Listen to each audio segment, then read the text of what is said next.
Good morning, everybody. We are moving on to a new position today, and this one is not going to take long. In fact, this should just be a one-day excursion here. We are looking at slot cornerbacks. We are looking at the nickel cornerback position, rapidly becoming more and more important in the modern NFL.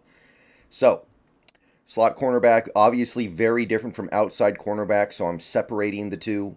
You wouldn't want even a really good outside corner playing in the slot. The skill set is different. You need to be quicker. You usually are smaller. You need to sometimes, in some cases, be a little bit of a better tackler because you're going to be more involved in run support because you're closer to the middle of the field. It's just a very different skill set. You wouldn't want a guy like a Tariq Woolen to try to play outside cornerback, or excuse me, inside cornerback in the NFL. So we have to look at it differently. And as of right now, we're okay. I'm going to say that we're okay. We can probably get through this year. Right now, our main slot cornerback, in my estimation, would be Julian Love. He played 300 plus slot cornerback snaps last year for the Giants, played many slot cornerback reps in previous years for them as well. He's that kind of player. He can play all over the place. He even played a little outside corner. But he was good. He was a pretty good slot corner for them. So that's cool. And then you have Kobe Bryant, who played slot corner last year and was okay. Not great. Got better as the year went on. Still leaves something to be desired. Probably meant for an outside corner or even safety type role in the NFL, but he can cut it as an adequate slot corner for now. However, let's try to look at this from a more gluttonous perspective here, because Julian Love could play slot corner, but we didn't sign Julian Love to just play in the slot. We signed him to play a bunch of different places. We signed him because of his flexibility, and it would be unfortunate if we ended up in a situation where we just had to say, okay, never mind all that. Julian Love's going to be a slot-only corner for us, and he's not going to get to do the stuff he does at safety or even linebacker. No, he's just going to play slot because we need him there. We don't want that. We want him to have flexibility to be a safety, especially if we get an injury back there. So we don't really want to force Julian Love into that role.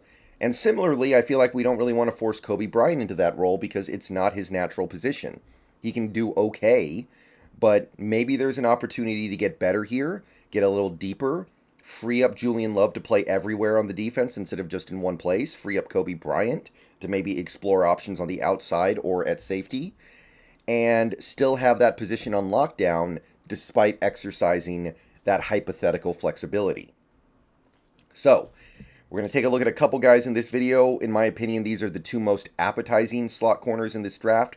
We first have Clark Phillips III, probably top dog here. Utah Ute, 21 years old, 5'9", 184 pounds, pretty clearly too small and also very short-armed, barely over 29 inches. So being an outside corner in the NFL is going to be very, very tough. It's not impossible, but good luck. 9 1/8 inch hands. His combine was a little bit disappointing. 4.51 40s, a little bit slow for a slot corner. Good acceleration, pretty good. 1.5 110 yard split. That's okay. 33-inch vert, 4.32 20-yard split shuttle. I mean, not the best of combines, I don't think. But this guy had an awesome season last year, and a lot of the big boards have him in the third. Some have him in the second. Currently on the aggregate, he is the very back end of the second or the very top part of the third. So he's going to be available right around there. Bottom of the second, early third in all likelihood. And he's been really productive for Utah the last 2 years. In 2021, he gave you 61 tackles, which is really pretty impressive for a cornerback. 2 interceptions, 13 passes defense, so he basically had 1 pass defense a game. And then the next year, his tackles went way down. He only averaged 2 a game. But now he's picking off passes like Ed Reed. He had 6 interceptions, PFF grade of 86.3 in coverage. So he turned into a ball hawk in 2022. So he showed you the ability to do really well in both capacities. So a lot to like with Clark Phillips III. He's got phenomenal ball skills. I mean, I think he has 10 interceptions total over the last 3 years. 6 last year, averaged an interception every other game. He's got great hands. He's going to bring in the interceptions that he has a chance on. He's really competitive and tough. Some people call him like, he's a dog. He's got that dog in him. You like that stuff. He's definitely would be an alpha personality on our defense. Even though he's not a super good athlete overall, I do think he's explosive with short area quickness and change of direction, so he can keep up in the ways that a slot corner needs to. He's got fast reaction times, really good at making sure he's always disruptive at the point of catch, always making it hard to finish the play as a receiver. He's a ready and willing tackler despite his small size and short arms. He sticks his nose in there and run support, and he's pretty scheme versatile. I think he'll be good in man and zone. So Clark Phillips III is probably, as far as a pure slot corner goes, and I do consider him a pure slot corner because he's just so small. I mean, DJ Reed got away with it kind of, but it's a lot to overcome to be 5'9", 184 pounds, barely 29-inch arms, and still start outside a corner. Now, that size does come back to hurt him a little bit in the tackling category. He's too small to be a great tackler, although I think he's pretty good. So I'm not going to say it's a negative, but when you're that small, it's hard to tackle. He did mostly play outside in college, and I don't think he'll be able to at the pro level. He played a good amount inside, and I think he can do it. I'm not worried about it. But a lot of his experience was as a outside corner at Utah, and his top speed is just not particularly good. He's going to struggle in straight line speed situations. So maybe you could say there isn't super duper star upside here, but he seems very solid to me. And those turnovers, if he can force turnovers like that at the NFL level, that's that's game changing right there. So I think he's the safest and most all around appealing pure slot corner in this year's draft. I would probably put a second round grade on him. I would definitely jump on him in the third. Second round, I mean, it's tough. I might do it, but that's a tough proposition. So Clark Phillips III, probably worth a second round pick. I'm not saying I would pick him at 52. I'm not even saying I would pick him at 62. But he's right around there for me. He's really good, and he would really help take care of our secondary issues. Okay, next guy we're going to look at in this video is DJ Turner of the Michigan Wolverines. This one's a little different. 22 years old, 5'11", 178 pounds, 30 and 3/4 inch arms, 9 and 5/8 inch hands, so a little bit bigger, maybe even borderline outside corner territory. But his combine was the thing that really got attention for him. 4.2, 640, 1.47 10-yard split. Lightning fast and accelerates instantly. 38.5-inch vert, 10-foot 11-inch broad. Explosive. Quite a few big boards have him in the second round. Some have him in the third. It all averages out to make him basically a late second round, maybe early third round pick.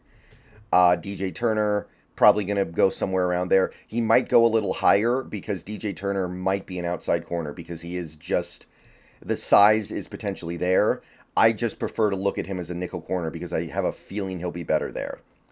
He's giving you 27 games and about 70 tackles over the last 2 years. Only 3 interceptions, but 17 passes defensed. Really good coverage grade last year from PFF, 76.2. So mostly this guy is getting big attention because of his combine. When you're this fast, this quick, and this explosive, there's something there for sure. You're not going to get behind him. You're not going to burn him deep because of his top-end speed. Good luck trying to get behind him. His transitions are great. When he flips the hips, when he's converting from a player facing the line to a guy turned away, his transitions are great. He flips the hips quickly, and he's always fighting at the point of catch to disrupt and take the ball away. I think he's going to be really good as a man corner because he's so fast and quick, and he's also going to be really good in zone because I think his instincts are good. I think he's a really smart player. He understands zone defense, understands how to pass players off, understands hitting landmarks, understands where to keep his eyes, understands how to not get distracted.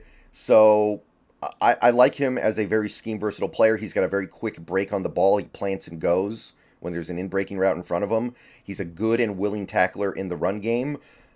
That being said, it's hard to be an amazing tackler or even a great tackler when you're 5'11", 178 pounds, so I still think size becomes a problem against bigger players, more physical players. He doesn't hit that hard. He doesn't have a lot of stopping power with his hitting. Blockers will push him out of the play. He's not going to shed blocks or stack blocks or do anything like that. He's going to get pushed out of the play. And somewhat disappointing ball production, I guess. 3 interceptions is not really anything beyond the pale, but you would like to have seen more passes defensed, I think. I will say this, though. I think that quarterbacks kind of learned don't go his way that often because he's got pretty good blanket coverage. So DJ Turner, I think that he'll be an okay slot outside corner, but excellent in the slot. But the problem is he didn't really play in the slot in college. So we don't know if he can do it yet. He needs to build reps at that level, and that's going to take a little bit of time. So if you're going to say, okay, DJ Turner, you're our day one starter at slot, that could be a problem. Could be. I think that his elite physical traits and his elite explosiveness and all the things that make him potentially a superstar as a nickel corner make him worth the development cost.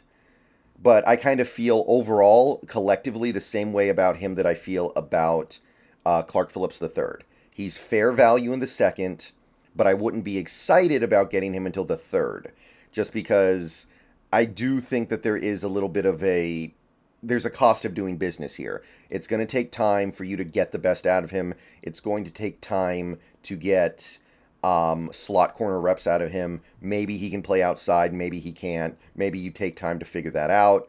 Who knows? But there's an upper level slot corner in here somewhere, I think. So he would be my other top guy. One more video coming later today where I take a look at another couple guys who might be intriguing. Yeah, there are only really 4, in my opinion, pure slot corners in this draft. There are other guys who can play in the slot potentially, for sure, and we'll talk about those in the very near future.